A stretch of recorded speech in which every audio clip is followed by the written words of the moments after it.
Bismillahirrahmanirrahim. Assalamualaikum warahmatullahi wabarakatuh. Alhamdulillahirabbil alamin wassalatu wassalamu ala asyrafil anbiya'i wal mursalin wa ala alihi wa sahbihi ajma'in. Amma ba'd. Pertama-tama saya ingin menyampaikan terima kasih kepada Bupati Batanghari yang mewakilkan, dan Bapak Kapolres yang mewakilkan, dan Kapolda, orang Kesbang Pol Kejaksaan Negeri beserta jajaran, dan juga tokoh-tokoh masyarakat yang hadir beserta Bapak Ibu yang telah hadir di sini. Pertama-tama saya ingin memperkenalkan diri saya terlebih dahulu. Nama saya adalah Gio Vanov Rafli, asal saya Muara Bungo. Saya adalah mantan terpidana terorisme yang masalah di pembakaran Polres Damasraya dulu, Bu. Nah, di sini saya ingin menyampaikan bahwa pertama-tama saya ini bukan seorang dai, ya, Bu, ya. Bukan seorang yang pintar untuk menyampaikan sesuatu, tapi saya harapkan Bapak dan Ibu sekalian bisa memahami apa yang ingin saya sampaikan. Saya sebelumnya adalah saya ini anak-anak muda yang pada umumnya ya kita bermain, bergadang gitu ya, nongkrong-nongkrong di teman-teman gitu. Sampai akhirnya saya ini kenapa bisa terpapar paham radikalisme, intoleran dan terorisme ini. Awal mulanya itu ya Bu, saya itu pernah mendapatkan suatu kajian itu tentang akhir zaman gitu, tentang keberakhiran zaman gitu ya, tentang bahwa dunia ini sudah mau dekat, mau kiamat. Terus saya mulai mendatangi beberapa kajian-kajian, ya kajian-kajian umum gitu Pak, kayak di masjid-masjid NU, Muhammadiyah, Salafi, dan ya semuanya di mana ada kajian saya datangi, sampai kami mengenal dakwah masalah bid'ah dan sunnah. Disitulah yang memulai memunculkan sikap arogansi di dalam diri kami, Bapak Ibu sekalian. Karena yang saya dapati dalam kajian tersebut adalah memisahkan atau untuk memprovokasi orang-orang untuk membenci saudara-saudara yang lain. Salah satunya adalah bahwa jika dia telah melakukan yang ini, yang sunnah, maka dia otomatis bid'ah. Dari situlah awal mula intoleransi itu ada dalam diri saya dan kawan-kawan yang lain. Kemudian berlanjut hingga kami memahami bahwa kepada kajian-kajian yang lebih spesifik itu Pak, tentang masalah jihad, radikalisme dan terorisme itu, kami mendapatinya di dalam forum-forum media sosial, YouTube dan Telegram, terutama yang paling dominan itu adalah di media Facebook Pak. Kami mengikuti beberapa channel-channel dan grup-grup yang kami yakini itu adalah memang perkumpulan orang-orang yang berpaham radikalisme dan terorisme gitu Bu. Begitulah awal mula kemunculan paham yang sangat, menurut saya itu sangat merugikan bagi masyarakat sekitar itu. Karena apa, Bapak Ibu sekalian, yang menjadi prioritas kami waktu itu adalah bahwa siapa saja yang di luar kelompok kami, siapa saja yang tidak memahami seperti pemahaman kami, maka itu adalah sesat gitu, Pak. Di luar kami berarti dia bukan muslim. Salah satunya gitu Pak. Kenapa? Karena kami meyakini waktu itu ustadznya lah mengatakan bahwa liyahlaka man halaka an bayyinati wa yahya man haya an bayyinah, agar orang yang binasa itu binasa di atas keterangan yang nyata, dan orang yang hidup itu hidup di atas keterangan yang nyata. Jadi maksud di situ tidak ada sikap tawakuf, sikap kita berdiam diri, karena kita memang kadang terhadap sebagian permasalahan kita tidak tahu Pak. Masalah termasuk salah satu permasalahan takfiri, permasalahan ghulu, bid'ah dan sunnah itu tadi Pak, itu termasuk salah satu permasalahan permasalahan-permasalahan yang kita tidak semua masyarakat umum mengetahuinya. Nah, dan dalam kelompok kami, maka orang-orang yang mengatakan yang tidak berpendirian seperti pendirian kami setelah kami jelaskan, atau orang yang masih ragu-ragu dikarenakan ilmu mereka belum sampai kepada hal tersebut, maka kami langsung otomatis memvonis bahwa orang itu telah musyrik, kafir, atau sesat gitu. Itu yang paling minimal. Sehingga dari situlah ketika kami di pengajian-pengajian NU, ketika kami menjelaskan pemahaman seperti itu, kami banyak ditolak, Pak. Karena memang pemahaman kami itu kalau menurut dia itu memang radikal, Pak, keras. Karena kami juga pun mendiskusikan secara nyolot, ngotot gitu, Pak. Begitu juga di kalangan Muhammadiyah dan kalangan orang-orang Salafi, kami juga mulai dikucilkan. Semenjak itu kami membuatlah namanya suatu tempat perkumpulan. Kami biasa dulu berkumpul di kebun-kebun karet itu, Pak. Di tempat kawan yang motong karet itu, Pak. Kami itu buat situ sebuah tempat pengajian, ibadat dan segala macam di situ, Pak. Sampailah pada akhirnya kami keluar dari kelompok-kelompok yang lain itu, Salafi, sampai kami memusuhi mereka. Sampai pada suatu ketika saya sebelum ditangkap oleh Densus 88, kami memulai suatu perencanaan untuk menyerang Mako Polres Damastraya waktu itu, Pak.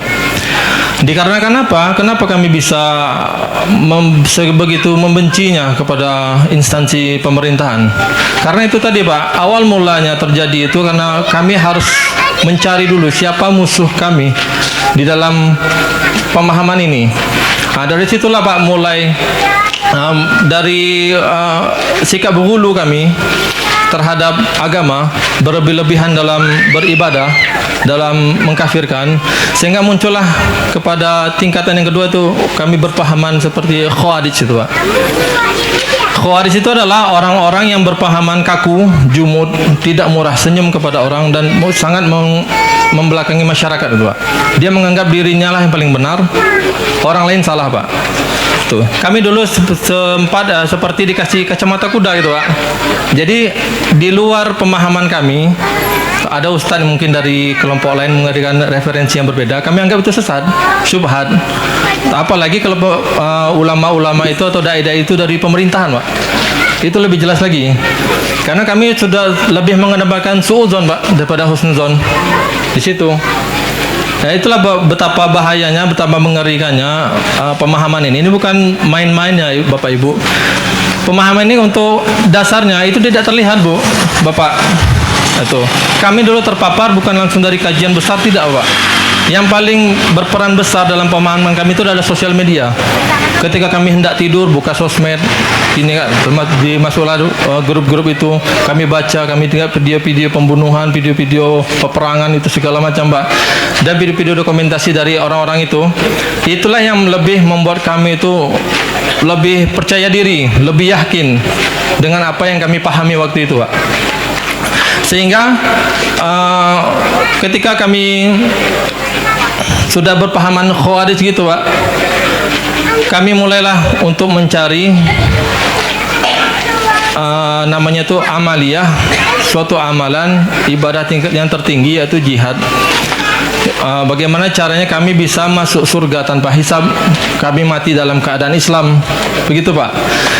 Nah, ketika kami telah mendapatkan pelajaran-pelajaran dan masukan seperti itu, kami juga tidak tahu siapa musuhnya awalnya. Disitulah mulai ada ustadz-ustadz yang memberikan kami, atau dari kelompok-kelompok ISIS dulu, Pak, ya. Saya dulu berafiliasi ke ISIS dulu, Pak. ISIS yang di Suriah. Nah, jadi kami mendapatkan buku-buku, video-video dan ceramah-ceramah dari ustaz-ustaz tersebut. Disitulah kami mengenali bahwa presiden ini adalah togut, dan yang di bawahnya adalah autad, pasak-pasak itu, Pak, yang mengokohkan. Sehingga kami mendapati bahwa itu seperti ansor togut itu, Pak, yang wajib diperangi. Mereka berdalil alladzina amanu yuqatiluna fi sabilillah walladzina kafaru yuqatiluna fi sabilit togut faqatilu awliya asyaiton.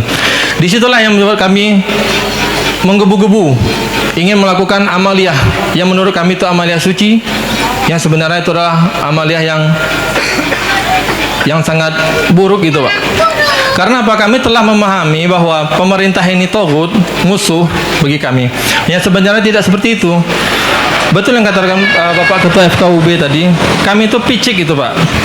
Cepat merasa cukup dengan apa yang kami dapat. Tidak terima masukan dari orang lain, tidak terima dari masukan dari referensi lain, dari ustadz-ustadz yang lain, tidak menerima masukan dari instansi-instansi lain. Kami menganggap bahwa semuanya itu salah dan hanya kami yang benar. Dan itu bukan hanya omongan-omongan saja Pak, memang itu yang terjadi, yang kami alami. Gitu Pak. Dan itu pun bertingkat-tingkat orangnya Pak. Ada orang yang ketika ketemu masyarakat dia lunak, ketika di sendiri dia keras. Di sosial media dia menyebarkan propagandanya, menyebarkan ujaran kebencian. Tapi ketika dia di kehidupan nyata dia bersikap lemah lembut. Itu banyak Pak. Saya salah satunya dulu. Dan teman saya yang kedua, yang itu berpahaman yang kedua itu Pak. Di luar keras, di dalam keras. Nah, beliau itulah yang mengusulkan pertama kali untuk kami melakukan tindak terorisme untuk menyerang Mapolres. Tujuannya adalah awal mulai itu kami dari Polres Damastraya ketika berhasil menyerang, kami tidak ada mati, turun lagi ke Kapolsek sampai kami menyerang, sampai kami mati semua gitu Pak. Dan alhamdulillahnya ketika itu saya ditangkap oleh kepolisian dan sudah melapan, dan saya tidak menyesal sama sekali Pak. Karena disitulah saya mendapatkan pencerahan. Apa-apa yang dikatakan orang di luar sebelumnya yang kami dapat itu tentang perlakuan buruk polisi, korupsi yang di mana-mana tuh Pak, dan kejahatan-kejahatan instansi-instansi itu ya setelah kami melihat dengan mata kami sendiri, kepala sendiri, dan apa yang kami rasakan itu bertimbal balik Pak. Memang individu di setiap instansi itu pasti ada yang kayak gitu Pak. Cuma kan tidak semua. Kami dulu memvonis satu orang berbuat salah, semua salah. Gitu Pak. Karena apa? Yang diam ini juga ikut mendukung, otomatis mendukung kejahatan yang dilakukan oleh orang lain.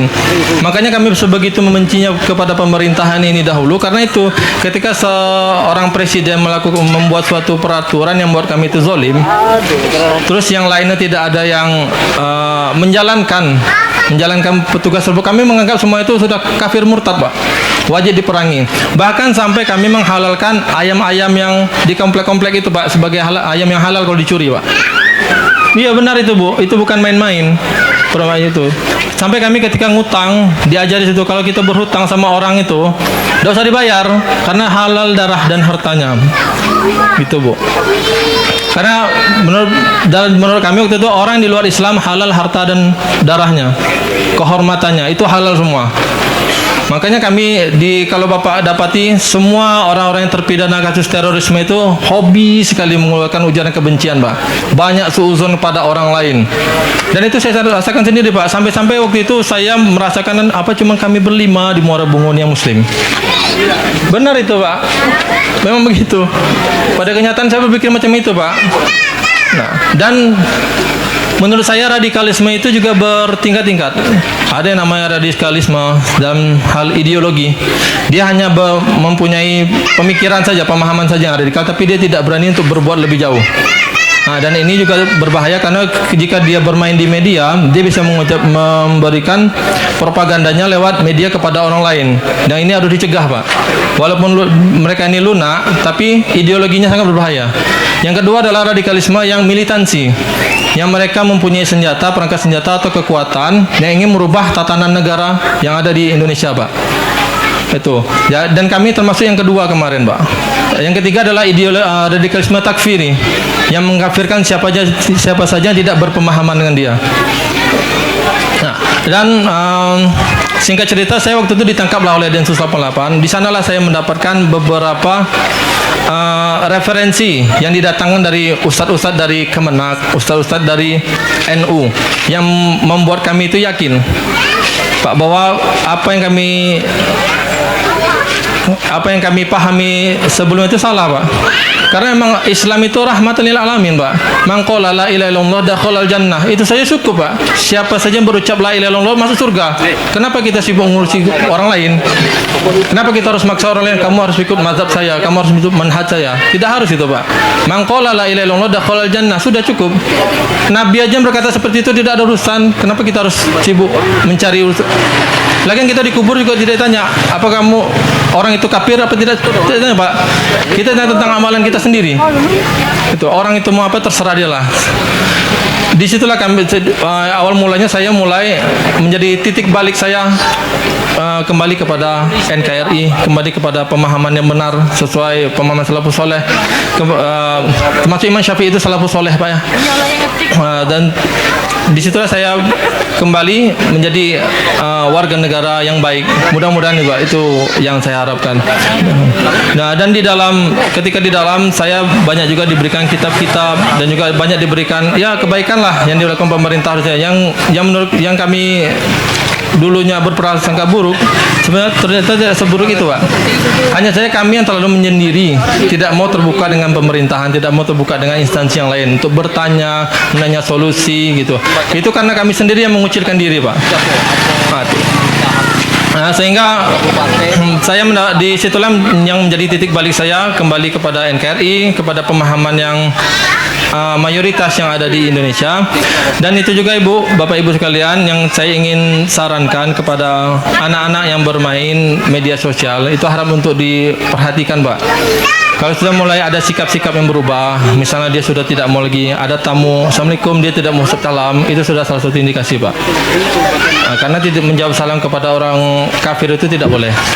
Nah, jadi kalau ada orang masuk mengucapkan salam, dia tidak mengucap salam, itu salah satu indikasi Pak. Itu yang paling sering lah. Atau dia mungkin pakai bahasa-bahasa lain, Assalamualaikum, kecelakaan atas kalian. Atau dia menjawab Waalaikumsalam. Nah, yang kalimat-kalimat seperti itu sering diucapkan oleh orang-orang yang baru terindikasi radikalisme. Assalamualaikum warahmatullahi wabarakatuh. Bapak-bapak dan ibu-ibu yang kami muliakan, dan adinda kami dari Bungo, saya sebenarnya bukan pertanyaan yang berat, tapi pertanyaan yang menjadi apa? Tadi kan dari mewakili Densus 88 tadi sudah menyampaikan bahwa ada jamaah itu namanya Jamaah Ansarut Tauhid, ada Ansarut Daulah, ada Ansor Syariah, ada lagi tadi gerakan apa di daerah timur ya. Jadi saya ingin tahu adinda dulu waktu apa namanya ikut dengan komunitas tadi itu termasuk dari kelompok yang mana kira-kira? Di bawah. JAD ya. Oh, JAD, Jamaah Ansarut Daulah. Ya, Jamaah Ansarut Daulah. Oh, itu. Jadi bapak-bapak, kalau ada kita dengarkan umpamanya orang yang mengatakan bahwa dia Ansarut Daulah, tolong itu tidak diikuti kan begitu kan? Nah, itu maksud beliau. Namanya Jamaah Ansarut Daulah. Ya. Ansarut Daulah. Itu ketuanya yang mana? Maman Abdurrahman. Iya. Oh ya, ke Syria ya. Oh, yang ke Syria. Ya, itu saja yang ingin saya sampaikan, bahwa ada salah satu nama aliran itu tadi Jamaah Ansarut Daulah. Ada tadi Ansarut Tauhid. Kedengarannya sangat bagus ya. Jamaah Pembela Tauhid kan gitu kan. Tapi ternyata rupanya justru menghancurkan nilai-nilai yang terkandung dalam ketauhidan itu. Itu saja deh yang kami sampaikan. Terima kasih tadi Daulah ya. Lalu sekarang ini saya dapat informasi bahwa seperti ya kan, kita walaupun kita tidak senang atau senang, itu Abu Bakar Bang Asyir kan sudah ex narapidana, ya kan, ex narapidana teroris. Beliau sudah kembali kepada pangkuan NKRI. Saya dengar ada anak beliau yang sekarang ini berada di pihak yang berseberangan dengan beliau. Apakah kelompok ada anaknya ini ada kira-kira di Provinsi Jambi ini, kira-kira yang kita tahu ya, yang adinda tahu?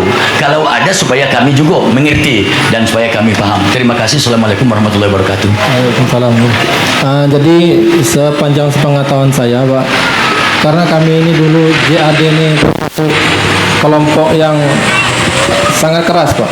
Jadi kami mengkafirkan juga kelompok-kelompok lain kayak seperti JI, NI, karena mereka tidak seperti kami, Pak. Karena mereka kerasnya kurang gitu ibaratnya. Karena permusuhannya kepada pemerintah itu tidak seperti permusuhan kami kepada pemerintah. Jadi dan juga orang-orang terpapar paham radikalisme itu tidak menyebut nama, Pak. Di masyarakat kami, JAD kami itu tidak pernah, Pak. Mereka cuma membuahkan ide. Nanti ketika mereka sudah klop, berkumpul, duduk-duduk bersama, mereka pasti paham kamu dukung mana gitu, Pak. Nah, karena ini masih tertutup. Seperti kami dulu, kami cuma berlima, diajak kopdar ke teman itu kami tidak mau, Pak. Karena kami takut dibuntuti intel gitu, Pak, dulu. Jadi kami namanya organisasi terputus. Kami langsung dapat informasi perintah itu langsung dari pusat, dari Suriah. Gitu, Pak. Jadi ketika yang paling vital itu ketika mereka memberikan fatwa, jika mereka telah menutup pintu hijrah, ketika kami mau berangkat ke Suriah itu sudah dihalang-halangi polisi, tentara, maka bukalah pintu jihad di tempatmu. Jika kamu tidak mampu pakai senjata, maka pakai tangan. Tidak mampu pakai tangan, rusaki tanaman-tanaman mereka. Jika tidak sanggup, ludahi mereka. Asal lewat rumah mereka, ludahi. Jika tidak sanggup juga, jangan mencela gitu, Pak. Mencela orang-orang yang melakukan seperti itu, Pak. Padahal itu kan kalau kita pikir pakai akal sehat itu kan bukan ajaran Nabi seperti itu, Pak. Nabi aja, Pak, ketika di Taif dia dilempari, Pak, dimusuhi, dicaci maki sama anak-anak, wanita. Datang malaikat memberikan bantuan, Pak. Wahai Muhammad, kalau engkau bersedia, saya angkat gunung ini, saya timpakan Taif itu, Pak. Apa kata Nabi Muhammad, Pak? Itu. Tidak usah, saya berharap semoga anak-anak cucu mereka masuk Islam. Cuma situ, Pak. Seandainya Nabi Muhammad itu seperti pemahaman kami, hancur Taif itu, Pak. Iya, Pak, ketika mereka Nabi Muhammad berpahaman kami harus bom bunuh diri misalnya melakukan amalia istisyadiyah, Nabi Muhammad paling dulu, Pak. Iya, Pak. Karena Nabi Muhammad yang paling dekat dengan Allah, paling memahami ayat Allah. Jika memang benar itu amalan yang bagus, yang baik, pasti beliau dulu yang mencontohkan. Nyatanya ketika beliau diintimidasi sama penduduk Quraisy, beliau tidak melakukan apa-apa. Bahkan para sahabat yang memprovokasi, ayolah kita perangi. Bahkan beliau menyuruh jangan. Nah, ketika saya di dalam sel itu, Pak, saya berpikiran seperti itu, Pak. Apa yang saya dapatkan itu tidak seperti apa yang dicontohkan, Pak, sama Nabi saya sendiri, Pak. Walaupun saya mengaku cinta kepada Nabi, cinta kepada Allah, tapi perlakuan kami itu di luar, Pak.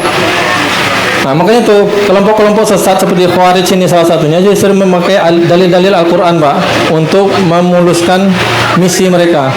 Salah satunya seperti yang ayat Al-Quran yang sering kami dengar, Pak. Qatilul ladzina yalunakum minal kuffar wal yajidu fikum ghilzah wa'lamu annallaha ma'al muttaqin. Jadi artinya perangilah orang-orang kafir yang di sekitarmu, Pak. Itu artinya, Pak. Kalau kami memahami, kalau orang-orang yang memahami secara tekstual saja, Pak, berarti orang-orang sini wajib kami perangi, Pak. Itu, Pak. Jangan, apalagi kami berpemahaman dulu. Siapapun yang mendukung pemerintahan murtad, ada bendera merah putih di rumahnya ketika 17 Agustus, itu sudah musyrik, Pak. Itu sudah syirik. Begitu, Pak. Walaupun mereka zikir tiap malam, tahajud tiap malam, tetap kami musyrikan, Pak. Kafir, halal darah dan hartanya, Pak. Mungkin begitu kira-kira, Pak. Mungkin Pak Kiai saya tambahkan di Pak Asisten, maaf dulu saya belakang ini. Jadi mau menyampaikan sedikit pengetahuan Pak Kiai. Jadi buat bapak-bapak di sini, kelompok ini awalnya itu berbaiat ke Al-Qaeda. Ya gitu ya, Al-Qaeda. Al-Qaeda ini dipimpin oleh Osama bin Laden. Mungkin pernah dengar nih nama Osama bin Laden. Osama bin Laden ini di Indonesia turunannya mereka namakan Jamaah Al-Islamiyah. Kalau pernah dulu dengar namanya JI. JI ini dibukukan oleh negara, dinyatakan sebuah organisasi yang terlarang di Indonesia. Supaya mereka tetap bisa eksis, tapi namanya diganti sama mereka untuk tetap kegiatan mereka ini berjalan, biar tidak langsung ditangkap oleh pemerintah. Yaitu mereka ganti nama dengan Jamaah Ansori Tauhid. Jadi di Indonesia dulu pernah dengar namanya JAT, ini adalah turunan dari JII pasca JII dibekukan. Setelah tertangkapnya Osama bin Laden, ditangkap oleh Amerika, akhirnya diganti kepemimpinannya dengan Aman al-Zawairi. Kepemimpinan Aman al-Zawairi ini tidak diterima penuh nih sama kelompoknya karena berbeda cara kepemimpinannya. Setiap orang punya seni kepemimpinan masing-masing. Akhirnya al-Baghdadi dengan kelompoknya, mereka membuat satu kelompok yang namanya ISIS, gitu Gio. Nah, di Indonesia terpecah dua JAD tadi. Yang tetap berbaiat dengan Al-Qaeda, mereka namakan dirinya JAS, Jamaah Ansori Syariah.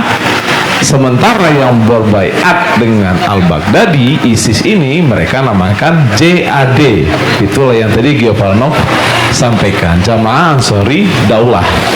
Nah, di sini mereka melakukan tindakan-tindakan yang sesuai arahan pimpinan dari Al-Baghdadi tadi. Apa yang dilakukan oleh ISIS itu yang ditiru di Indonesia. Oh, mereka menyerang pemerintahan, di Indonesia juga menyerang pemerintahan.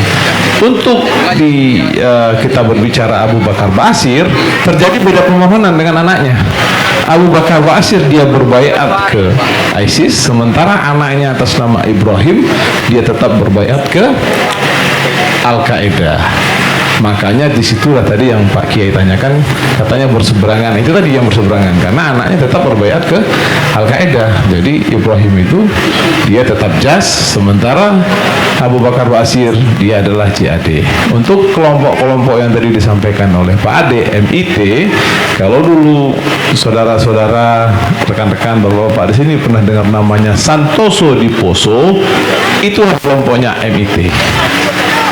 Nah, kalau NII tadi, ini adalah kita balik lagi ke sejarah dulu yang terjadi di Jawa Barat, DITII. Nah, DITII yang dipimpin oleh Cato Suwiryo. Akhirnya mereka menurunkan namanya NII. Sampai sekarang pertanyaan masih ada? Masih ada. Nah, inilah gunanya kita melakukan sosialisasi ini supaya warga Desa Jebak, tokoh-tokoh di sini, masyarakat di sini tidak mudah, tidak gampang nanti terkooptasi. Ingat, terorisme itu bukan agama. Terorisme itu adalah sebuah tindak pidana. Dan ini bisa dilakukan oleh semua agama. Jadi bukan nanti jangan berpikiran kenapa kok Islam terus yang dikatakan teroris. Bukan Islamnya nih, tadi udah diulas sama Pak Kiai, udah disampaikan sama Gio Falnov. Tapi yang teroris itu adalah sebuah tindak pidana yang dilakukan oleh seseorang. Kenapa dia dikatakan teroris? Karena dia melanggar undang-undang tindak pidana terorisme. Kenapa dia dikatakan koruptor? Karena dia melanggar undang-undang tindak pidana korupsi. Kenapa dia dikatakan pembunuh? Karena dia melanggar undang-undang pembunuhan. Kenapa dia bilang penipu? Karena dia melanggar undang-undang penipuan. Nah, ini yang terjadi. Ini yang harus digarisbawahi sampai sekarang. Jangan kita selalu berpikiran, kenapa sih kok Islam terus yang ditangkap? Kenapa Islam dikatakan teroris? Bukan Islamnya, bukan agamanya, tapi seseorangnya.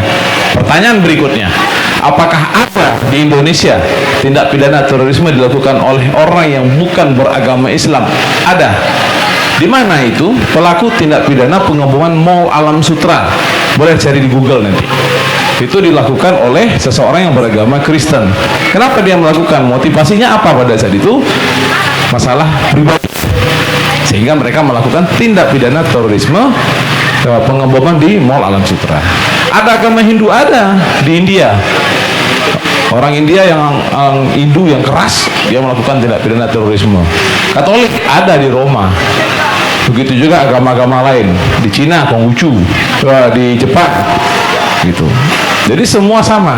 Jadi warga Jebak jangan nanti terprovokasi, jangan nanti gampang kena isu yang mengatakan, yang mengangkat, wah ini pemerintah Batanghari kok membubarkan. Bukan membubarkan, tapi membekukan pasantren-pasantren yang belum ada izinnya, pasantren-pasantren yang tidak sesuai ideologinya dengan ideologi yang ada di Indonesia, yang tidak sesuai dengan undang-undang yang berlaku di Indonesia.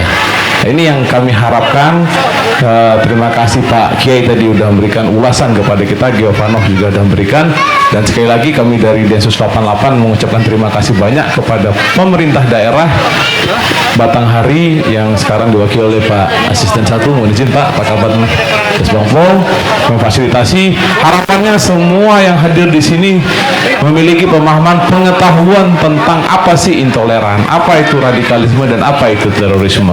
Kalau ada nanti informasi di sini sekecil apapun, jangan malu-malu untuk menyampaikan. Apalagi beliau sholat maghrib sering di sini, sampaikan saja. Pak, ini ada ustadz yang selalu tadi yang disampaikan Giovanov itu memberikan ujaran kebencian terus.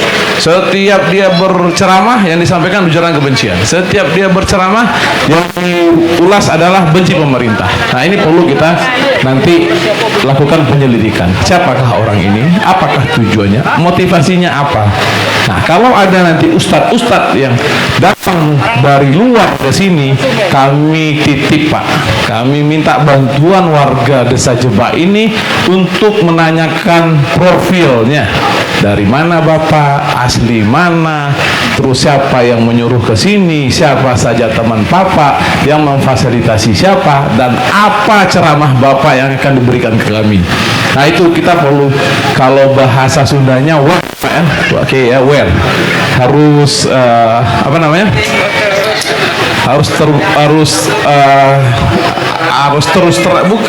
kita harus peduli terhadap kampung kita. Makanya tadi kata sambutan saya menyampaikan kita perlu jaga ini Desa Jebak ini, jangan sampai nanti disusupin, dimasuki oleh orang-orang yang untuk kepentingan kelompok dan pribadinya.